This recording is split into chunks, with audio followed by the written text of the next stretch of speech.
Même si c'est tentant, pas question de toucher. L'exposition Amour et chocolat se déguste uniquement avec les yeux.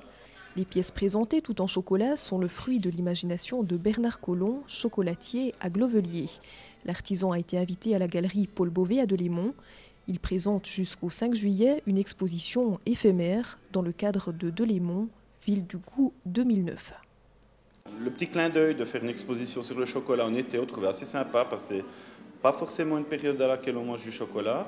Mais par contre, oui, pouvoir dire on fait une exposition d'œuvres d'art en chocolat en mois de juillet, alors que c'est les températures les plus chaudes, on trouvait ça assez sympa, quoi. Ça nous a tout de suite séduit. Et le chocolat, par une température extérieure de près de 30 degrés, ça n'effraie pas les gourmands. Les pièces ne fondent pas grâce à la fraîcheur de la galerie et comme l'exposition est éphémère, la plupart des œuvres pourront ensuite être appréciées sous la dent.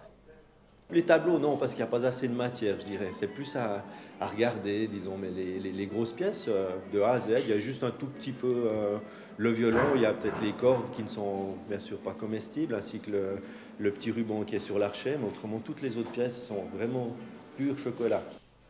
L'artisan chocolatier a mis près d'1 mois pour réaliser sculptures et autres tableaux, en troquant la terre de potier contre du beurre de cacao et la peinture contre le chocolat. Outre la présentation de son savoir-faire, l'artisan a-t-il visé une véritable démarche artistique? J'ai fait ça vraiment en toute humilité, hein. C'est vraiment pour voir aussi un petit peu où je me situais dans la profession, voir s'il y a peut-être possibilité aussi peut-être par la suite de trouver peut-être quelque chose d'autre, hein. Il y a peut-être tellement d'ouverture dans le domaine.